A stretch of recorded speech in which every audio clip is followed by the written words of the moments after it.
Good afternoon. Thanks a lot for being here today and for having decided to attend a conference with a title that maybe was captivating but also misleading, possibly. So we will try to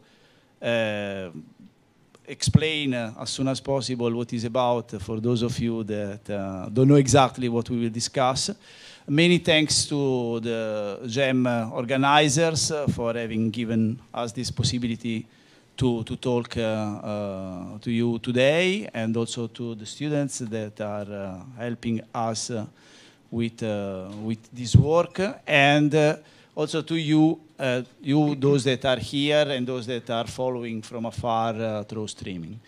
We proposed this topic actually last year because we thought that it could be very relevant for the place where we are. Even though this is a Festival de la Géopolitique, this is Grenoble. Someone says that this is the Silicon Valley of France. I don't know whether is the term is appropriate, but it's a place in which there is a lot of research, and for its nature is a collaborative research, collaborative development, and innovation, of course, and we will discuss about that. Before I go on, I would like to present in alphabetical order the three speakers that have kindly accepted to be here with us tonight, and I will start with Dr. Emilio CALVANESE Strinati, that is Director of International Research Programs at the CEA-LETI. After he will have the time to explain what CEA-LETI is and what is his role more specifically. After we have here Dr. Thierry FENSCH, the Director of Innovation, Collaborations and R&D Efficiency for ST Microelectronics. And so they represent research at its best from a public research center and a private company here in Grenoble, and then I'm very, very happy to have with us tonight Professor Mark Smith, that is the Dean of the school, and he's also a professor in the what is the People, Organization and Strategy Department, and maybe you can explain a bit more what it's about. Now, before starting with the round table, I prepared very few slides that I would like to show you and to give some background context. And the first slide will be about the evolution of the framework programs. The European Research Transfer and Development Programs are not the only instrument of policies for science, technology, and innovation, but let's say that are the biggest one, or somewhat the most famous. So the first, I think it's interesting to know that the collaborative research at the European level started in 1971 with a COS conference, while the first framework program started in 1983. So the years you can see there were from 1984 to 1987. The total amount of funding for this first framework program was the equivalent of 3.3 billion euros. Let's go a bit faster. You see that there have been several framework programs. Today we are in the 8th, almost at the end of the 8th framework program that is called Horizon 2020, and we moved to 80 billion euros, so it's much bigger than before. And then I think it's important to notice that research is a competence of the European Union since 1986. Now, because I guess that most of you are French, so you want to know, okay, what is the role of France in all that? I can give you the data for the 7th framework program that went from 2007 to 2013, and French participants overall got slightly more than 5 billion euros. That is more than 11% of the total program funding. And so France, as a beneficiary country, was third behind Germany, that, of course, because of its size, and UK. It's interesting that because it's a bit smaller than France, and the role of UK will be discussed a little bit, and the future of the role of the UK will be discussed later on. What were the topics in which France had a bigger weight, let's say? And you can see that were nuclear research, with more than 23% of the total funding, European funding in this field, and space. While, strangely enough, France was below average in agri-food, energy, and environment. If we talk about the latest program, the Horizon 2020, we saw that France has applied 90,000 times. So basically there were organizations in 90,000 applications. And even though France is 5th in terms of applications, number of applications, it's still 3rd in terms of funding received. So this means or may imply that France organizations apply a bit less than the others, but with a higher tax, our rate of success, maybe because they are better than the others. Then we will also ask about this to our speaker. What we mean by collaborative research and development. The Horizon 2020 has 3 big pillars. One is basic science, and the other one is industrial development and integration, and the third one is implementation of solutions to social and economic problems. Okay, what is one of the reasons why we decided to propose this roundtable was because in most programs it is required that the consortium is an international consortium with a certain number of partners and a certain number of countries. So this oblige often organizations that want to apply to search for partners that they may know, or maybe they don't know, but for various reasons it could be instrumental to have them in the partnership, in the consortium. Now, there were a couple of things that impressed me, and one of them is a report from 1997 that you can see on the left side, and is a report about the 4th framework program. So we are talking about more than 20 years ago now.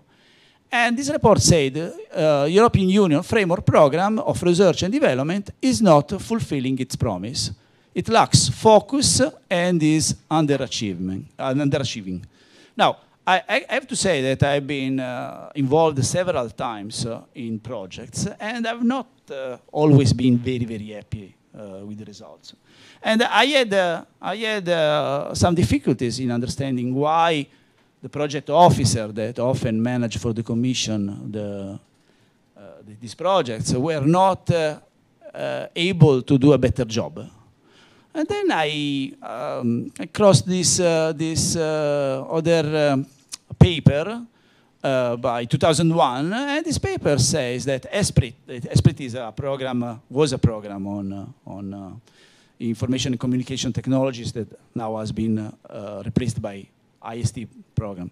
And there was this sentence that I think it's very telling.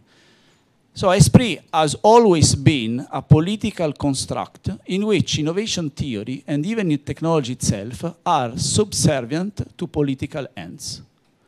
So somewhat they declare clearly that even though in name is a collaboration is about research, is about innovation, practically, it's about politics and more explicitly political integration of countries that maybe they are not so used to work together.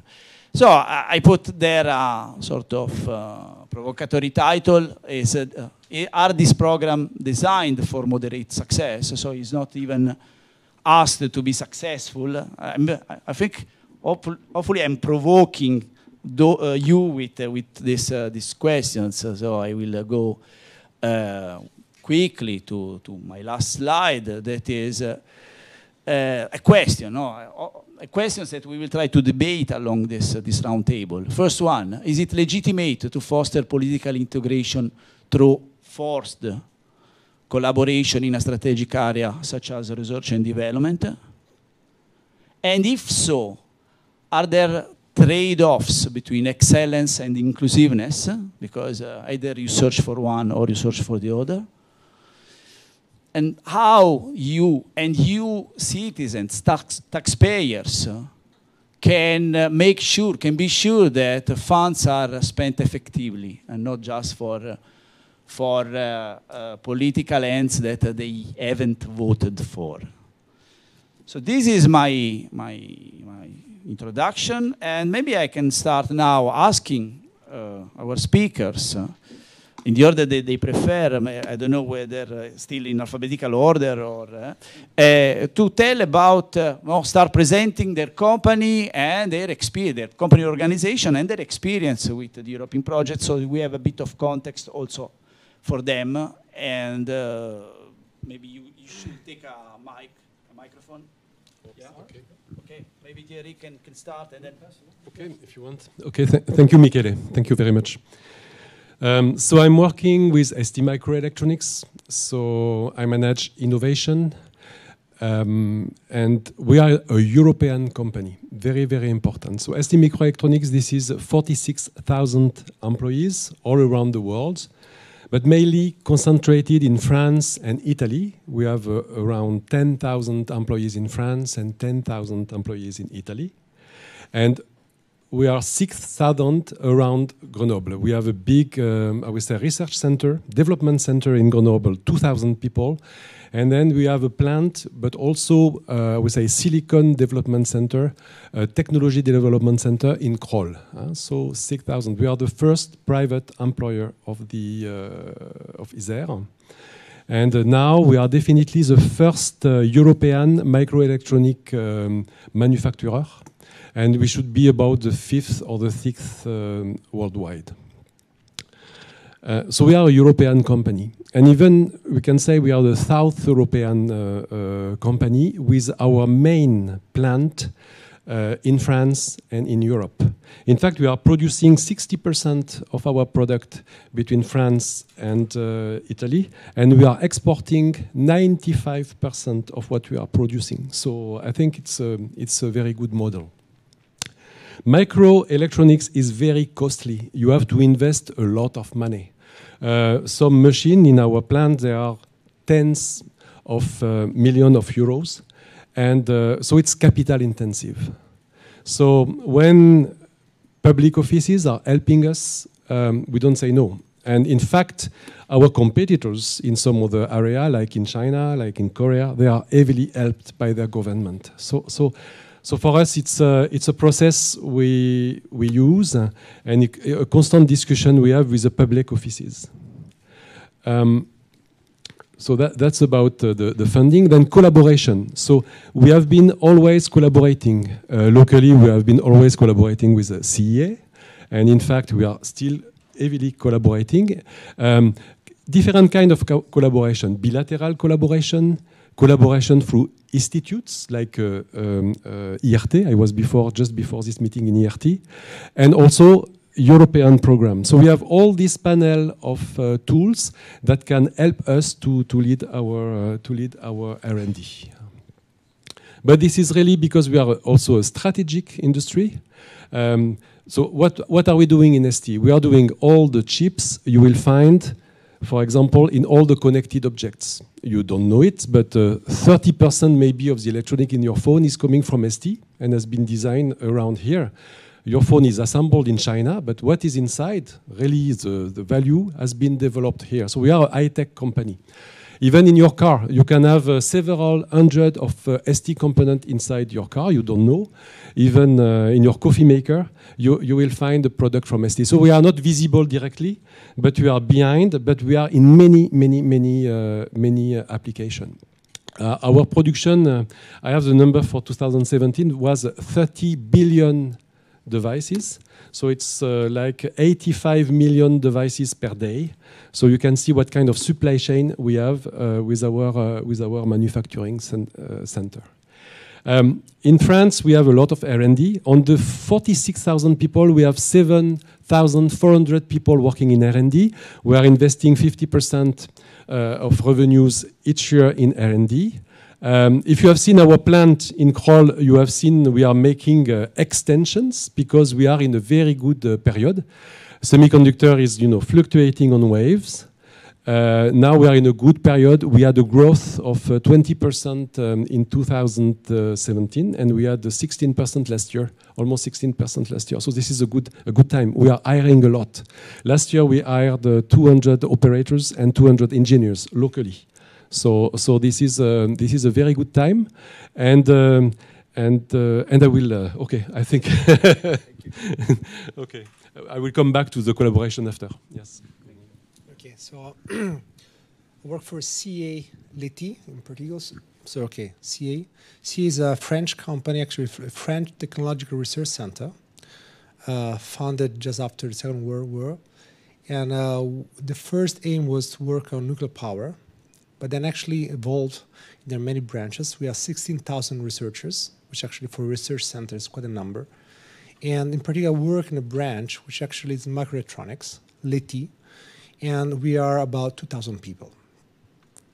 My specific work in the company has been for many years to be the person in charge for international collaboration on the topic of security, telecommunication, and its sensors, which embrace about 300 to 400 people in the group. And since a couple of years, I'm the scientific innovator director in the company. And actually, we have been working since many, many years, since FP6 at least, on European project. And we have actually experienced many goodness of this collaboration, we'll tell later. But actually, I start my journey with Europe as an Erasmus student. And I end up as a reviewer for project proposal and an evaluator.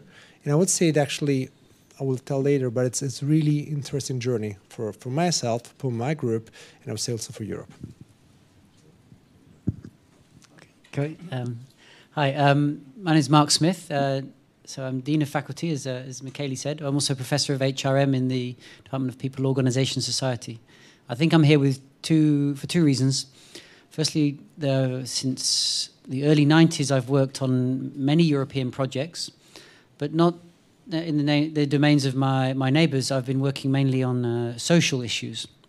So particularly around the area of social policy, how policies are transferred and diffused between countries, how countries adopt best practices.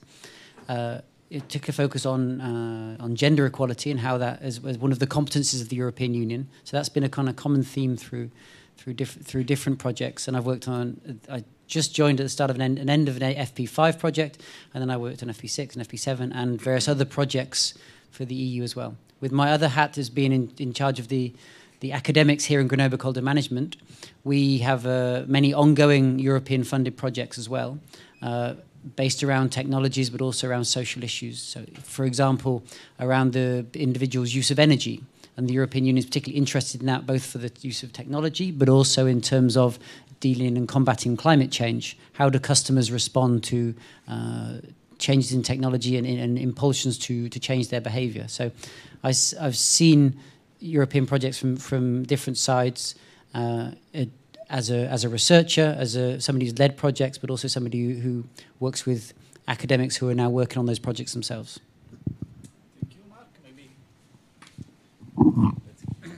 I take this one. Okay, thank you. I think it's time to go to the second question. That is a bit more about not what you have done, but why your organization and yourself participate to European projects. What are the benefits that you find, both in terms financial maybe, but also which other kind of benefits are in your experience? So maybe you can, yeah, so we have...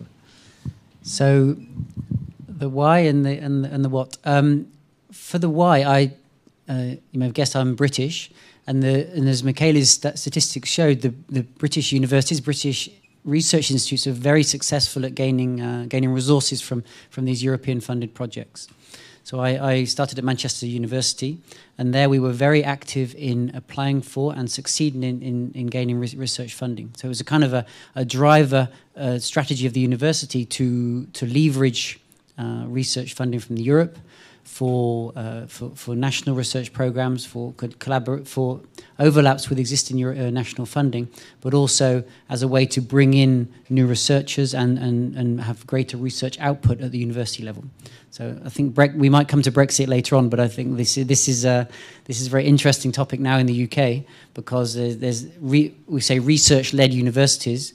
There are many of them in the UK, and they're very successful at gaining access to these resources for social science type research that I've been involved in, but also the technological and innovation type research as well. The reason I think we were involved is also one of the justifications I would give is really that it's only when you step back from your national context that you realize what's going on and able to challenge what's going on in your own country, in your own context.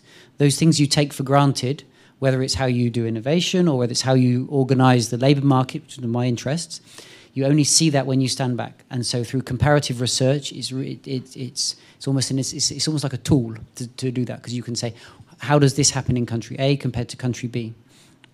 And that's really advanced our understanding of the way labor markets work, the way social policy works, and our understanding of different social trends that sometimes have look very different between countries, but also have commonalities. So there's a real benefit for advancing knowledge and understanding what's going on in your own country, because you have that perspective by standing back and seeing what goes on in another country. And I suppose that's the spirit of this geopolitical festival.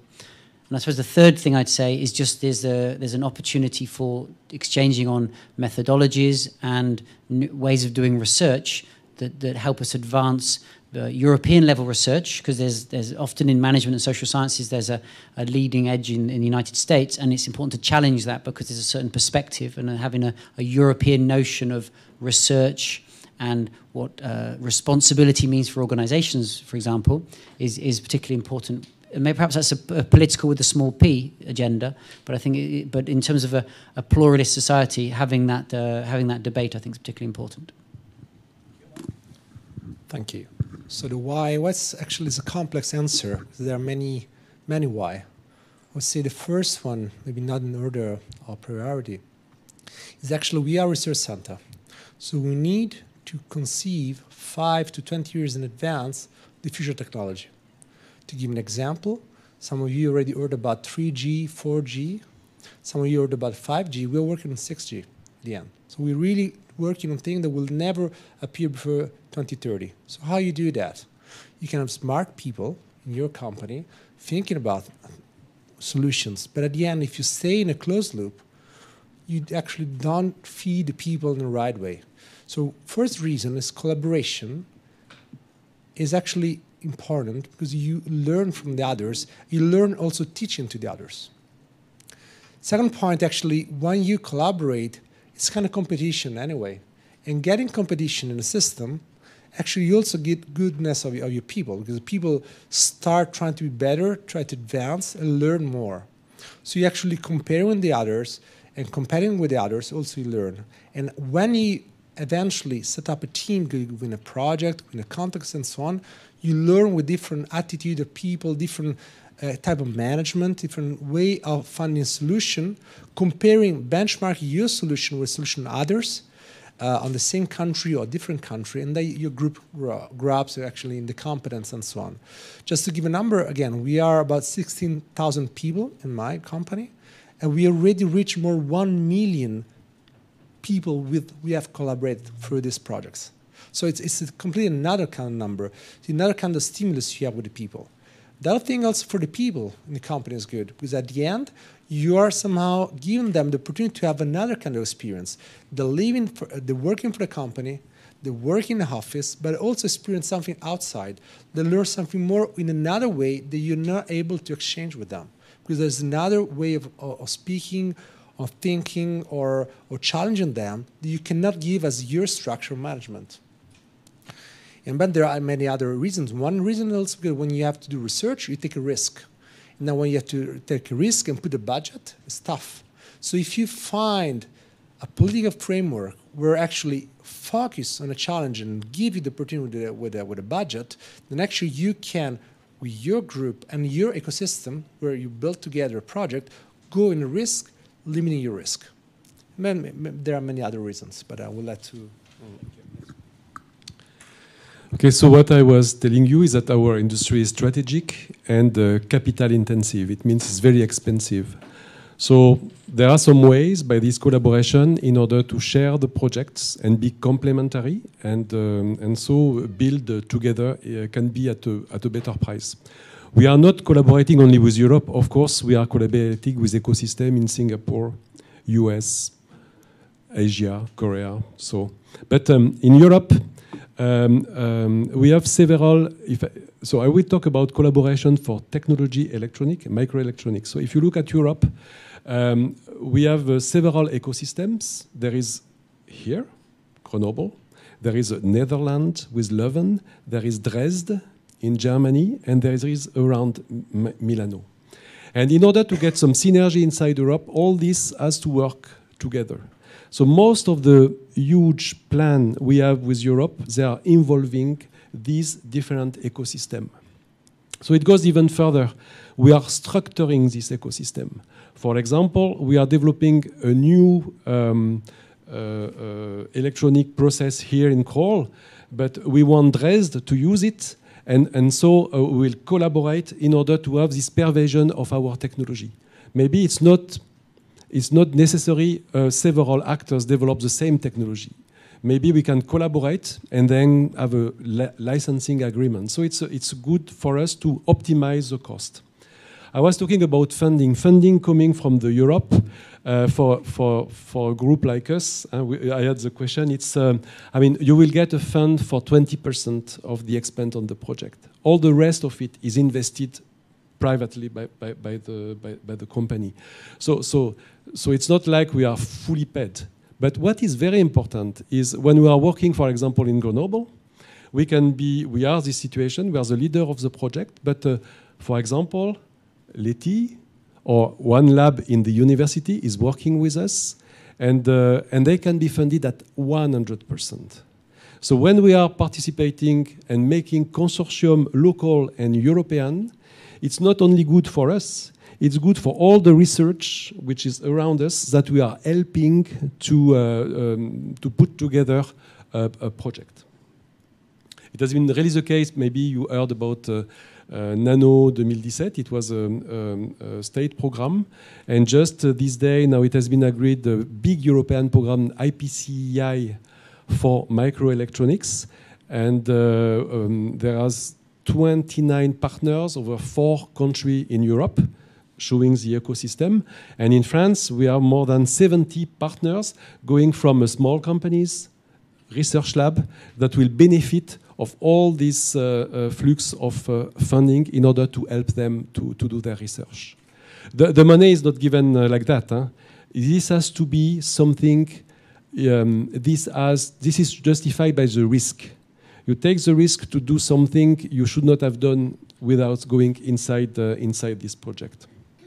So this is the way it is. This is the meaning of this kind of things. And also, for example, for this program, we have a mission of spillover, which means our R&D then has to be disseminated also in Southern Europe, Eastern Europe, in order to contribute to the overall development of Europe.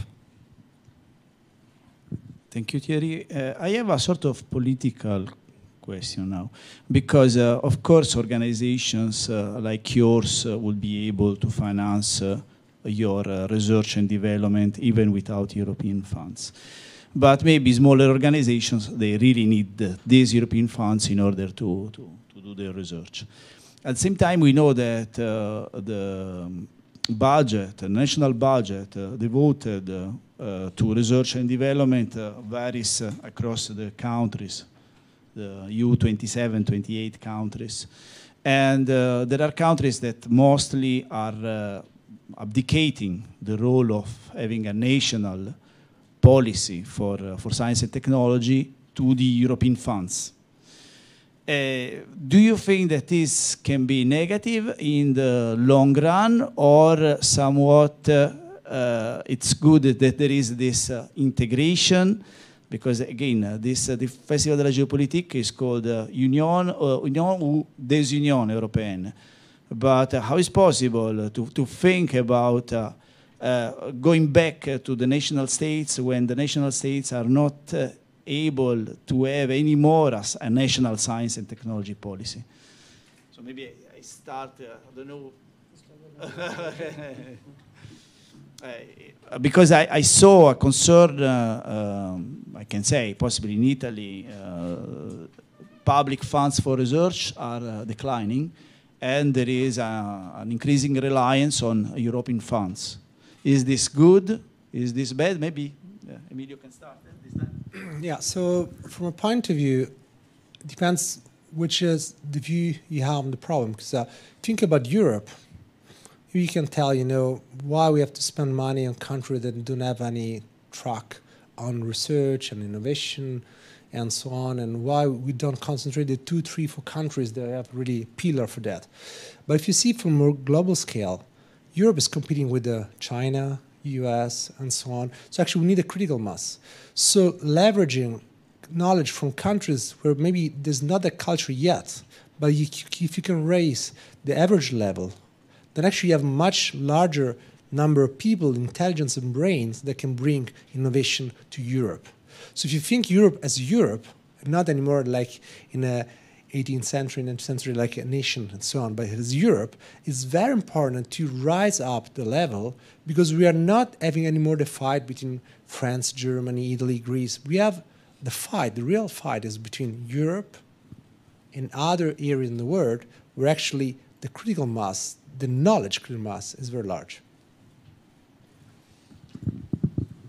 So I'll come back to my Brexit story, because I think the illustrates maybe what you were saying, in that the European funds have replaced to a large extent, or to national funds, certainly in some big science projects. But I think that's also, certainly in a country like the UK, it's still allowed for the national funding to focus on particular priorities, leaving some maybe bigger challenges to be left to the European level. And I'd agree 100% with what Emilio says about accessing different perspectives, a wider pool of talent. But I think there's also a responsibility for a group of nations like the European Union to diffuse that culture of research and diffuse that culture of sharing knowledge. Because if you think where there is a research that take place in academic institutions like here at Grenoble Ecole de Management. And the researchers that do that, they're also teachers. So that diffuses that knowledge towards future populations. So and that could be in training future managers like us, but it could equally be in training future researchers, future engineers, future scientists. So I think there's this dual edge of advancing knowledge, but also diffusing knowledge and diffusing a culture of being critical about knowledge and being critical about where it comes from, and inspiring people to be researchers. I'll stop there, because otherwise I can talk for a long time. For me, the European size is very important for standardization. In my team, I have a medical program, so not only pure microelectronic, but something with the application, because we have to look at the application in order to understand how our technology has to evolve depending on the use of society. So particularly, we are not a medical company, but we are leading this program because we are providing all the basic technology to be able to make medical devices that are connected, that people can bring home, and also things they can put on them in order to see if the heart is okay and things like that. And this is the big program. We have a big group in Germany. We have a big group in Spain, and we have the Grenoble ecosystem. So we are working with the CHU, we are working with Medtronics, we are working with Fresenius, we are working with Orange, we are working with some insurances, all the value chain. And this is very important. We are not doing something Franco-French. When we meet the Spanish people or German people, we talk about security, privacy of the data. It's very important we define something like RGPD, you know, at European level. This is very important. And for standardization, I think we should not get for this, and for this, it is not, you know, these programs are coming more and more not to be, it's not research, fundamental research. It is RDI, it is research and development for innovations, which means there has to be business, there has to be growth, there has to be new jobs created behind. And for that, we don't have so much time to define the standards and be able to do something at the European size. Thank you, Thierry. Maybe I go to a more specific part of the questions and the round table. Actually, you know that the title of this round table is In Bed with a Smart Stranger. Of course, it's a metaphor, and but I would like to know whether you ever find yourself in this situation when you start a consortium for a project. And is this something good or may have, how to say, different outcomes depending on which factors?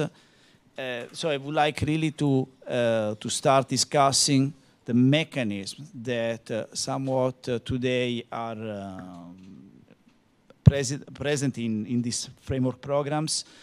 And how do you feel? Again, I have to say that maybe your perspective is the perspective of very large organizations in which you possibly impose your voice on smaller partners. I may be wrong on that, but on this I would like to know your experience and your feelings. Who wants to start? Who wants to tell us about your stories of with smart strangers? Were they smart or not really? In fact, we are in bed with a lot of smart locals here. So, and this is very good because we are a very active ecosystem. But when you look at consortium, sometimes it is a funny situation. In the consortium, for example, I would say our main competitor in Europe is Infineon, but we can have a consortium with Infineon. And we will work on a specific step in the manufacturing, and we will share. And we want to make consortium with very smart stranger, because this is we are certainly a smart stranger for others, but then it will help. It is very important we introduce small companies. For example, medical project I was talking to you, there are 2 startups which are ready to do, because the objective of that, of course, is our evolution in technology, but this is economical growth. But what is very interesting, and okay, there is a lot of legal work, you know, on the I would say IP property and IP rights. So we have a consortium agreement, which can be quite heavy. Because this is one point. I mean, this program, I mean, in order to make the proposal, then the reporting, then the administrative structure is sometimes a little bit heavy. And it's a lot of work to organize that. So we have dedicated teams for that in relation with Brussels or in relation with the governments, French and Italians, because it can be heavy. So we have also to help small companies to access to this possibility, because they access not only funding, but they access also contact, I mean, European contact with many partners that can become then a business partner. This is the objective in Europe. But we have to help them. And in fact, locally, we have clusters that are helping them to set up their project proposal. And also we are going to them to say, are you interested to be in this consortium? And so we can help them to be there. And sometimes also these small companies are very, very smart. Thanks. So it's not a very easy question to answer, because there are many angles I can tackle. But I'd say that, first of all, if you are a small company, if you're a newcomer in the context, it's very tough for you to find a consortium. Very tough to find a consortium makes sense. You can find very, I would say, consortium not structured, they will never win, because at the end of the day, you have groups that have success rate of 0.01%, and groups have success rate at least of 20-25%. Okay, so if you want to be on the big one, actually normally there's always someone introducing you, or you're doing something exceptional for which you're at the interest of the people. So it's quite unusual to have a smart stranger that is not known in the community, except if you're starting a business, except if you're starting being a smart stranger somehow.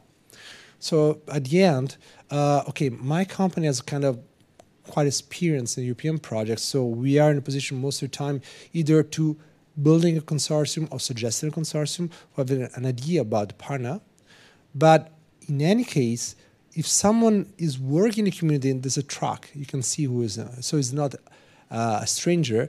And if someone is just coming there, yeah, actually, normally either you challenge them and then it's not anymore a stranger, but you challenge them, or you just kind of desperate and I'm partner with you don't know, I mean, whatever. So normally you don't go in bed with a smart stranger.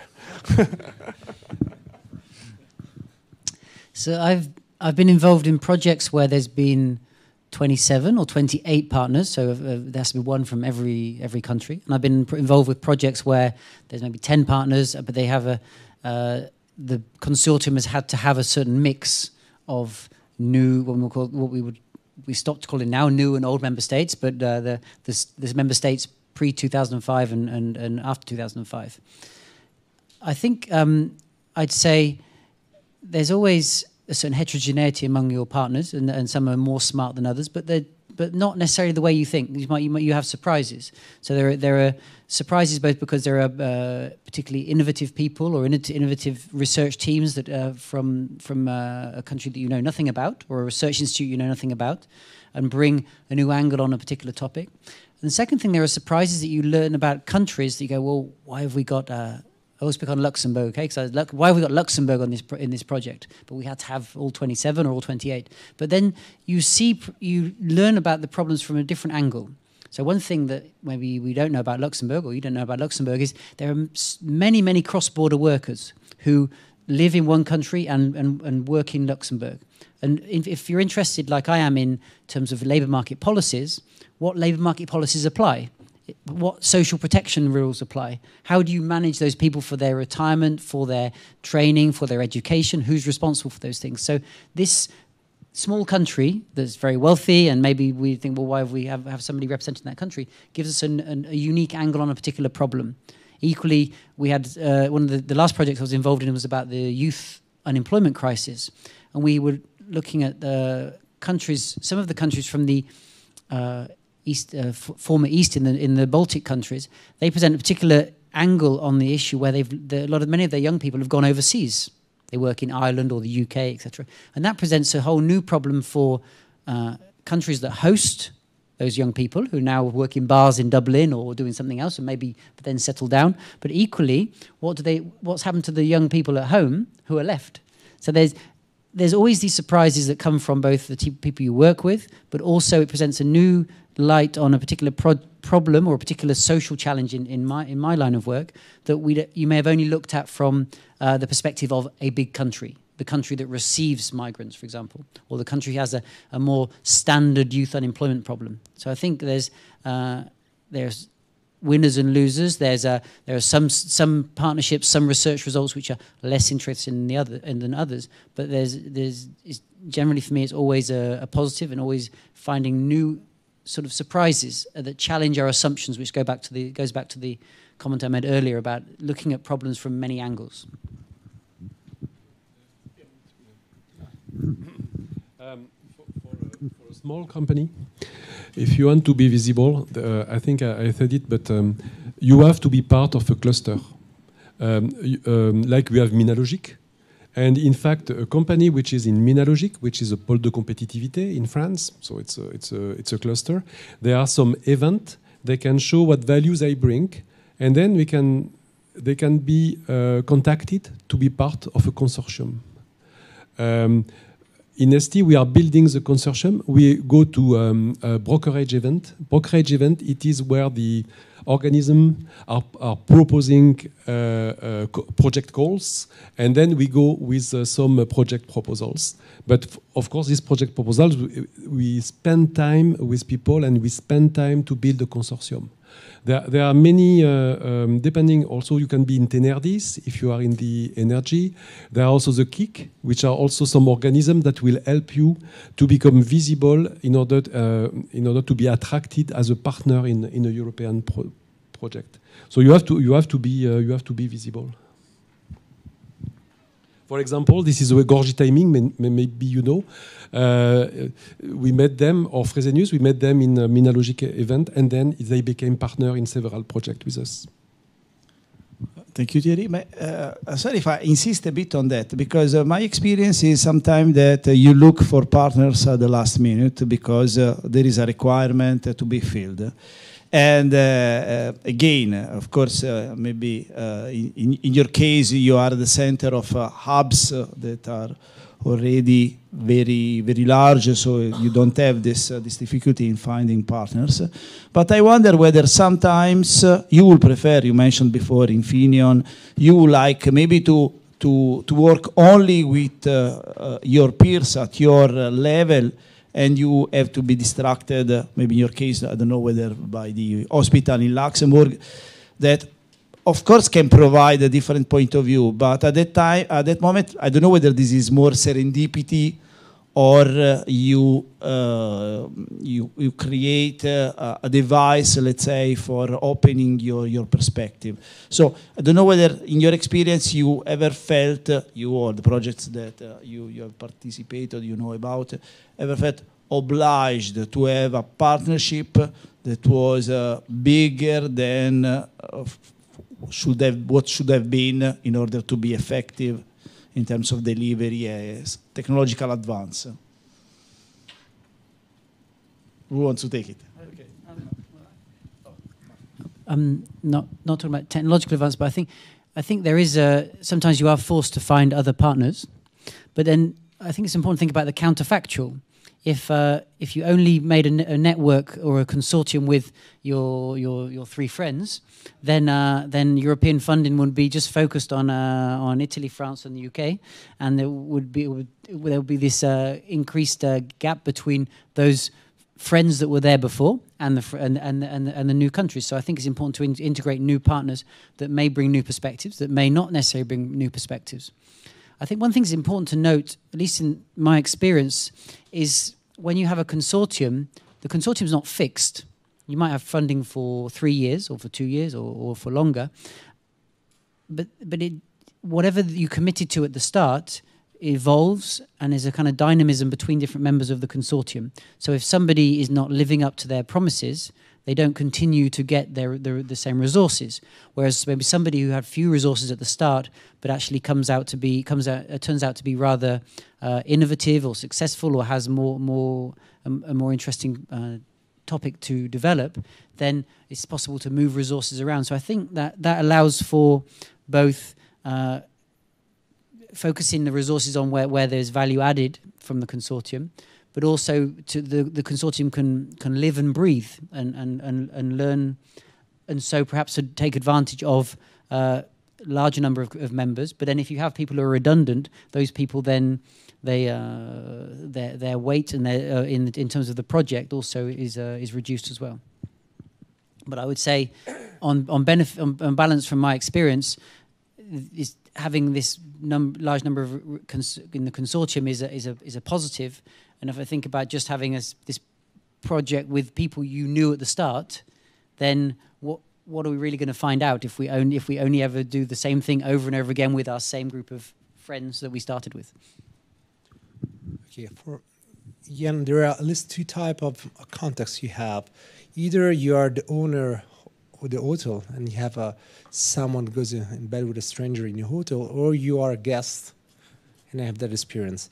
So actually, if you are the coordinator of a project, so you're the owner of the hotel, then actually when a stranger comes to your project for one reason or another, then actually you have a very specific tool in the management, which is what they call the risk management. So you need to definite plan for if things doesn't go in the right way, because at the end of the project you have to deliver. Okay, so if you have a stranger, it's kind of, you give an opportunity, but you also need to be wise enough to have a management structure and tools for which you can react to problems that can come. If you are just a partner, so just a guest at the hotel, you can experience you in a way you want what happened to you, or you can be concerned and conservative.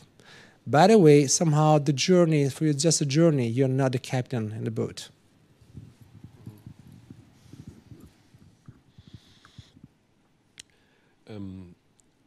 What is good is diversity. I take an example. Let's take a program which is artificial intelligence applied to Industry 4.0, which is quite an important subject now. Nothing, I mean, we can work with competitors. We will get more efficient, and we can partner with them on such kind of project of improving mutually our capabilities. Then this is very important. We are working with RTOs, research center, LETI, CEA, but also Fraunhofer Institute, but also IMEC, but also because I think the ideas has to go around. Nobody has real truth, and we are always getting richer with a good collaboration. Then of course, small companies. I mean, they need to have some economical stability. So sometimes startups are not allowed, but there are some projects have open calls where we make open calls for startup in order to intervene on some part of the project also. So, but diversity, I think, is very important. For sure, if you are a leader, you have more power in order to make the consortium the way you want. Yes. And also, I cannot hide, there are a lot of lobbying discussions. We know each other between the companies. Okay, but this is also a way to know better a partner, and at the end, it can be a very good business. It can have a very good impact on the business. Just another perspective. If you was given a grant, so the European Commission, where you evaluate a project. I don't know if you ever done that, but when you evaluate a project, actually there's two sides of the coin. First one, you want to have newcomers, strangers, because you open it on the consortium and so on, different kind of. But at the end, when you evaluate, you trust more who you know. So it's complex as well there, because at the same time, also when you evaluate, I can tell that this partner will do the job because there's a file track and so on. There's kind of, but if it's a new incomer, who knows? So you take a risk. So when you evaluate, actually normally you don't want to take risk. So it's one side tell we should wide up and actually have more and more new partners. But at the same time, when you evaluate, you feel like kind of constrained to the thing to say, then if this one doesn't do the job, what we do? Thank you. You both work for organizations that have dozens of projects at the same time. My experience was with smaller organizations, and often one of the frustrations that we had was that when the money of the project was over, the relations with the other partners were over. No matter how smart they were, and the fact that they were not stranger anymore. And so when it comes to really, one of the objectives that we say that maybe is, or possibly is in the European Union mindset to facilitate this integration, this creation of lasting bonds, I've seen that it doesn't work so well. Again, especially if you don't have the opportunity to work in your domain, a very specific domain in which the champions are very clear and there is a limited number. So how do you feel about that? It's good that we meet a lot of people and we have a lot of diversity, and we experience several points of view. But is it also, there is also the risk of starting again and again at each and every call, trying to figure out who can be the right person or right organization for this call, but without really building any real network? What's to start on that? So actually, it really depends how you do the work. What we do, for example, we have roughly 1/3 of the partners that we know very well. So we have a core team, which is roughly 1/3, and then actually we have 2/3 of other partners that maybe we know very well, we don't go every time with them. So if you have 1-2 project proposal per year, actually the number is small, and then you can't really have a specific plan. But when you go having like 20, 30, 50, 80, few hundreds per year, which is numbers that goes in our companies, actually in that you can have a very marketing strategy, very partner strategy, for which you conceive specific framework for which you say, in that kind of family topics, we should do something together, we build something together. You think even before the call is going out. You know, you really have a strategy, long-term strategy. In that case, you do not start again, you just integrate new partners or new competence. So, but you have a core that works anyway, and then you add features that makes nicer what you do. I'll be quick because I think there's just a few minutes left. I think I would say it's like any project in life, and where you internally to the same organization or externally, where you do some things together, and then the next project you take certain skills with you, but you also take people who are available. So I've experienced where there's been a European project, and the next project takes maybe a third, as Emilio says, for the next project from the last project, but maybe some new people. But then even in parallel with an existing project, my last FP7, there was national projects that spun off, funding other European partners. So I think there's kind of mix. You have a party, you invite different people at different times. And so I think that's kind of normal. And one of the great advantages of being a researcher is that you work with people that you get on with, or that you feel you can advance a project with. So I think it's kind of life. You can't force these relationships. You can be guests in the hotel, but maybe the people who stay in the hotel for a little bit, in Emilio's hotel for a little bit longer, are the ones you would like to stay in the hotel for a bit longer. But then that leaves a space for new people to join the hotel. So. In fact, it has to say a business process and a business growth process. When you are partnering, you are building relationships, and then if you go to real product, a real project outcome, then the network will, if it is good business, if you have made a good work, normally the network will become very sustainable. We had a great example, European-wise and locally, for example, for imaging technologies. Maybe you don't know, but we are really an ecosystem, at world level, for imaging technologies. It means the camera in your phone. It means 3D identification of the people. So we are doing a lot of pixels. And so we had a big program, European program, Police. And this has helped us to make very intense collaboration between ST, Soitec, Ulysse, Sofradir, Pixelis, which are names you will find around, but also with RTOs and also, of course, the LETI, and this is very strong because in different ecosystem, and as European, we are fighting together. And then from this research, we have very, very big customer, I will not say the name, that are coming to us in order to put and to realize they have understand that together we have, in Europe, together we have built up technology which are unique for their usage, and they come to see us. And this is really an example of how strong we can be when we are united in order to keep Europe winning. Thank you. I think there is time now for a few questions, if there are. You have been patiently listening to us. Okay, thank you.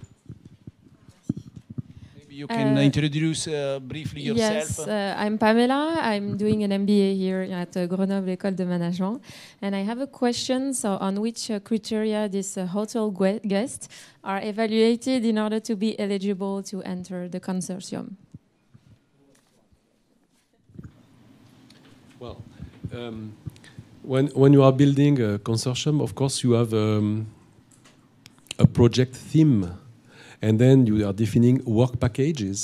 And effectively, each member of the consortium, he has something to bring inside the project in order to contribute and make the project consistent with all the actors. So there are different levels. First of all, about expertise. So actually you have some, as you're saying, some expertise you need for the project. But it can also be partners that are very good in writing a proposal, partners that are very good in performing a demonstration or validation trials. Partners have access to specific resources you need. Let's say you have a project with the drones, you need a company has drones or last type of drones, whatever, then you need that kind of company. It can be as well that you need a specific nation for equilibrium of your partnerships, and then you change a bit the major choice you have, and you have another subset of partners you look for. So it's a compound thing, but normally when you have a specific expertise and this expertise is known, we have specific things you can bring to the project, make the difference on the top you do. Actually, this kind of partner can really have access and have his key in the hotel. So I'd agree that it's based on expertise.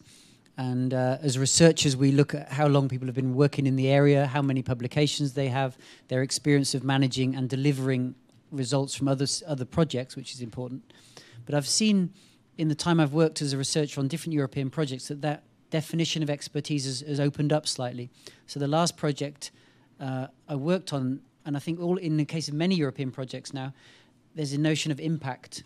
And so that goes beyond just producing new knowledge, and they bring in consortium members who can perhaps leverage that knowledge to touch, I sometimes say normal people, not that we're not normal, but they were, in the last projects I was involved in, there were people who were campaigning for youth groups and youth interests at European level and national level.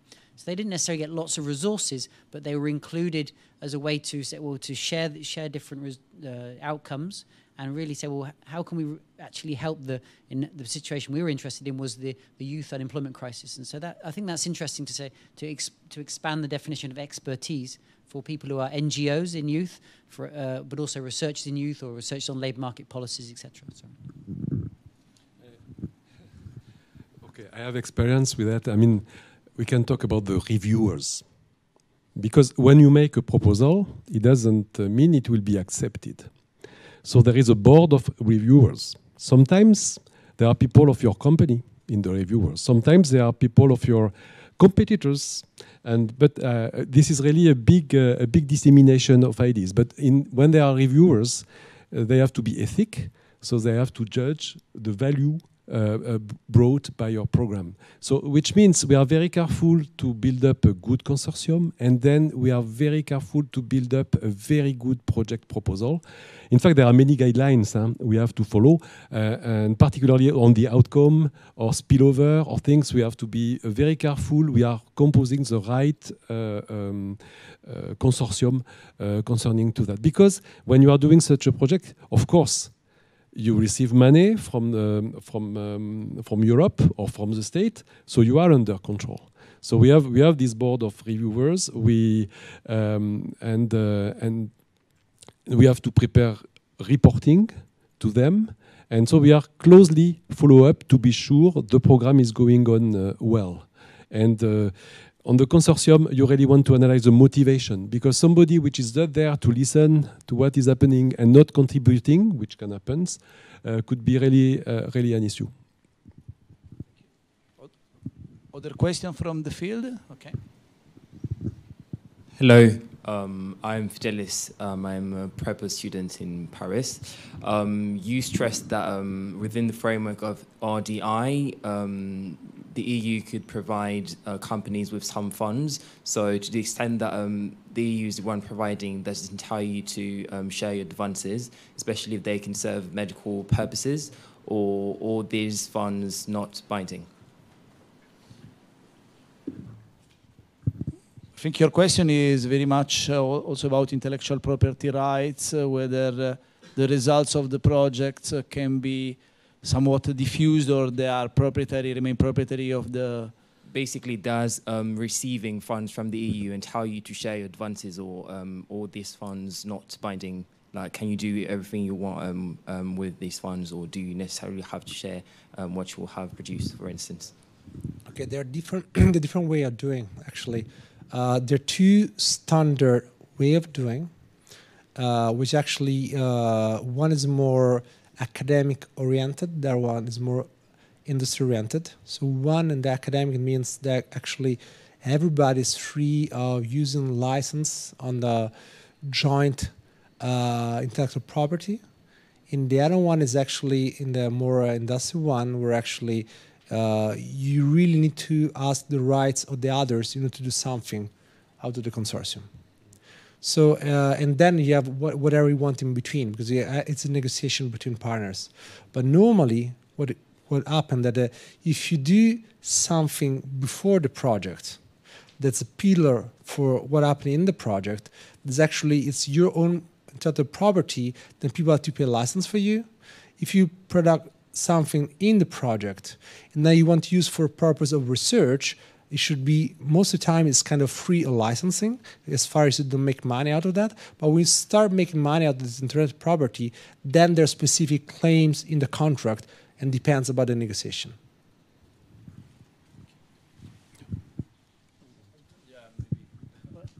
Just say the projects I've been involved in have not produced licenses or in the same way. But for example, if you're a researcher, you're always interested in data, do surveys, results that you can use for and create your own results.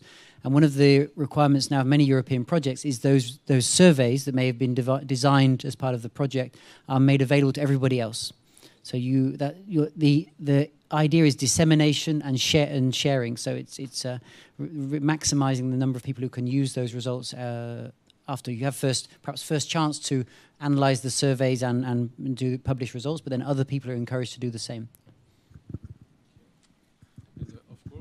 Of course, if you have a project with 50 participants in the consortium, or even 100, we had one with almost 100, you can imagine the legal paperwork. Huh? It's very, very huge, huh? But everything is discussed, and the IP property is very well defined legally. Huh? But our legal department are very busy in this case. Sometimes it's very long. Huh? The project has started, and the consortium agreement is yes almost finished. Then because there are many negotiations on this, of course. So thank you. This is intellectual property right is a key issue, of course, in research and development. Is there any other question? Yes, please. Yes, I am a taxpayer. I am interested. I have been surprised by the question on the screen: how European Union can make sure that funds are effectively spent. This is not my main concern. My main concern is, what about the return on investment of this, for example, 50 billion euro invested for 2020? How many patents have been delivered or will be delivered? How many people have been involved? How many companies? What is your impression, not as company or organization members, but from a global point of view, as European Union citizens? What about the results and the KPI used for evaluating R&D in Europe? Very relevant question, very difficult to answer, because I think there are direct effects that are quite straightforward, and the indirect effects that are a bit more complex and take time also to reveal themselves. I don't know whether any of you has thought about that. We are doing this analysis. We are requested by the public offices. For example, some of our programs, there can be funds from Europe, but also funds from the region, and that are sponsoring the lab we are working with, of course. I mean, this is all reported. Like Nano 2017, that was a very important program here. We have made all the KPI, so publication, patents, and most important jobs created. I mean, I want to say that I would say our good results these days is coming from this program. If you talk about imaging, we had many collaboration and we had many European programs, and now we are hiring, our partners are hiring. There is a growth for all these companies, and this is the result. And in fact, the idea is really to have a business and economical growth, particularly in the territory, when the labs are funded by the public offices. So I don't. We are analyzing this KPI. Okay, so the numbers are ready because it's really important for the public offices to analyze these KPIs. Particularly, they have to justify that some of their budget has been used for that kind of R&D. We have a new point now with La Métro. We are discussing particularly. Kate is here. They want also to demonstrate that what we are doing technologically is useful for society. So we are discussing because sometimes it's very, it's very abstract. You don't know. I mean, these chips, what are they doing?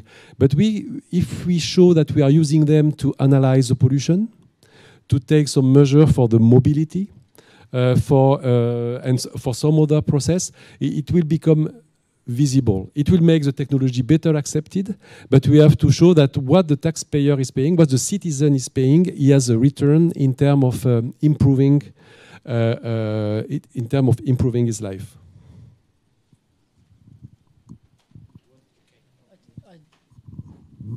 Just to follow up what I said before, the work I involved in doesn't involve producing patents, but I said the funders and our assessments are much more focused now on impact, and not impact in terms of how many publications, how many books I write that are read by 2 other people, impact on the rest of society. So there's a much greater weight in that evaluation process that Thierry mentioned around how many other stakeholders have been involved, how many times the results have been presented to government committees, to international conferences of politicians, so they're saying, well, these are the actual results of the studies we've done, but they're actually impacting upon policymakers, and then be the advances we learned from country A being implemented in country B, etc. And I think that reflects that concern of taxpayers, if you like, about where that money's going, and having an impact in a broader sense. Maybe, I don't know whether there are other questions, but maybe I have a last question for our guest. And the question is about Horizon Europe, so the next framework program. And of course, the discussion on priorities is still ongoing, so I will not ask you about that. But about the rules of the hotel. Shall the rules remain the same, or shall we have different kinds of hotels? You can speculate on that if you like, especially knowing that Brexit may happen. And of course, it will be a loss for the European research to lose these contacts with the British researchers and also all the researchers that are working in British institutions. This fact that may happen soon will oblige the European Union maybe to rethink some of the rules of this collaboration. Who wants to answer? Well, maybe I can start with probably the thing that actually we will not miss UK, not because we'll not miss them, because they will be there anyway. It's like with Switzerland, at the end, if the government would align a matching funding, there will be partners that actually will be almost for free for the consortium, but there will be a matching funding from the country. So either will be, most probably for the good one, will be even easier to meet a European project. So at the end, we'll not get rid of them anyway. I'd agree with Emilio. I think, like organizations, governments are ultimately practical and pragmatic, and so they will find a way for UK institutions to remain involved because there's certain expertise there. And UK institutions will wish to remain involved because they see the benefits of those open borders and sharing knowledge. So I think the hotel will remain fairly open, and maybe there's a different price for different rooms according to whether you're in the club or outside the club, but I think they'll remain open to everybody.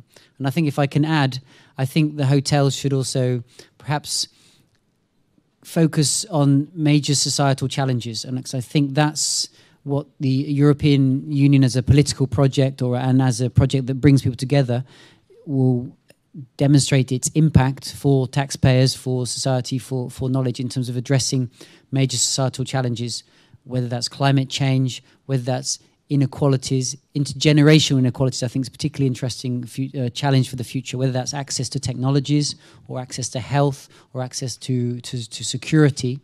And I think that will be the ticket to entry for the hotel as well. The UK will be there, but I think demonstrating that you're doing something for the major challenges that society faces in the future will be the way to get into the hotel.